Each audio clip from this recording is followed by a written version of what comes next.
Salut la gang, c'est Ricky de Rat des Chevaliers Immortels. Êtes-vous prêts? 3, 2, 1. C'est parti pour Hungering Destroyer Mythique, troisième boss de Castle Latria, le premier vrai challenge de cet instant. La nouvelle difficulté en mythique est lorsqu'un joueur soak un miasma, il va avoir un debuff Essensa qui augmente le damage de 8% par stack pendant 20 secondes. Le défi sera de bien gérer le tout. Il existe deux principales stratégies. La première est de former 4 groupes. La deuxième, qui à mon avis est beaucoup plus simple, est de former 2 groupes. Les joueurs qui ont le miasma ont la responsabilité de gérer leur niveau de vie. Cette stratégie va demander plus de heal et va permettre aux joueurs sans le miasma d'avoir moins de mécaniques à gérer et de se concentrer sur le damage et le healing. Le combat se déroulera en 2 phases et le Enrage est à 7 minutes. L'ordre des événements sera toujours le même. Miasma, Beam, Désolé, Miasma, Expunge, Beam, Miasma, Désolé, Expunge, Miasma, Beam, et finalement le Consume, qui sera la phase 2. La composition du groupe sera 2 tanks, 5 healers et 13 DPS. Pour les healers, Discipline Priest et Shaman seront fortement recommandés. Le premier pour son Spirit Shell et le deuxième pour son Spirit Link. Vous formerez 2 groupes, 10 de chaque côté. Le premier contiendra les 2 tanks et se positionnera sur le triangle. Le second groupe se positionnera sur le rond. Vous séparerez les DPS et les healers de chaque côté. Si possible, mettre les mêlées d'un côté et les ranges de l'autre. Le but de cette stratégie est de permettre au groupe qui n'a pas le miasma de perdre leur debuff. Le miasma dure 24 secondes et le buff 20 secondes. Dès le début du combat, en phase 1, 4 joueurs seront ciblés par les miasmas. Ceux-ci se déplaceront sur le triangle et formeront un carré autour des joueurs stackés. Ce sera la responsabilité des joueurs avec les miasmas de gérer leur niveau de vie. Chacun à son tour, un joueur avec le miasma se déplacera pour qu'une petite partie de son cercle touche aux joueurs stackés. La vie va remonter quasi instantanément. Il est important de ne pas stacker sur les autres joueurs avec le miasma. Si vous avez un Disc Priest lors de la première phase de miasma, aucun joueur aura besoin de reprendre la vie grâce à son Spirit Shell.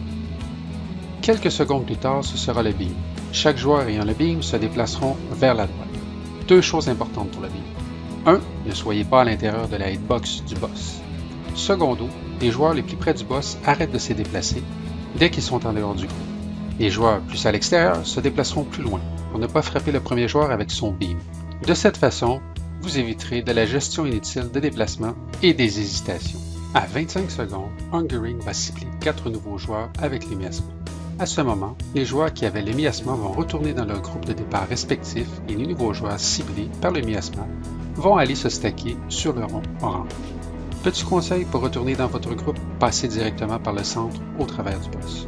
Pour ceux qui se positionnent avec les miasmas, passez à l'extérieur du boss.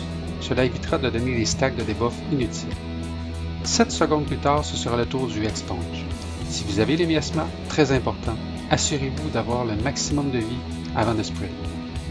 Tout de suite après l'Expunge, le miasma va resetter. Comme pour le premier, les joueurs qui avaient les miasmas vont retourner dans leur groupe de départ respectif et les nouveaux joueurs ciblés par le miasma vont aller se stacker, cette fois sur le triangle.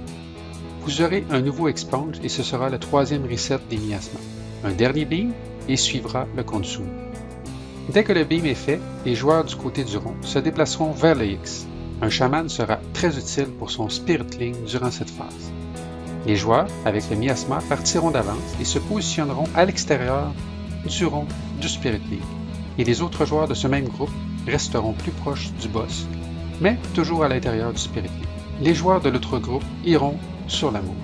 Avec 2 chamans, vous pourrez avoir un Spirit Link à chaque Consume. Dès la fin du Consume, le miasma resettera à nouveau. Les joueurs avec les miasmas iront sur le triangle. Rinse and repeat jusqu'à la fin du combat. La difficulté de ce combat est la gestion des miasmas et des beams. Un petit recap des trucs utiles pour faciliter la vie des healers. Pour les beams, tout le monde se déplace vers la droite et le plus près du boss arrête de se déplacer en premier. Pour l'Expunge, assignez des positions pour les déplacements. Pour les tanks, lors du Expunge, déplacez-vous au minimum et soakez votre orbe. Les joueurs avec un défensif pourront aussi soaker leur orbe. Les Hunters avec Turtles seront très utiles pour clearer les orbes. Les joueurs avec les miasmas, assurez-vous d'avoir le maximum de vie avant l'exponge et le désolé. Prenez soin de regarder les timers. Si le miasma reset dans quelques secondes, n'allez pas licher de vie inutilement. Utilisez au maximum vos défensifs personnels pour aider vos healers durant l'exponge. Sur ce, bon kill!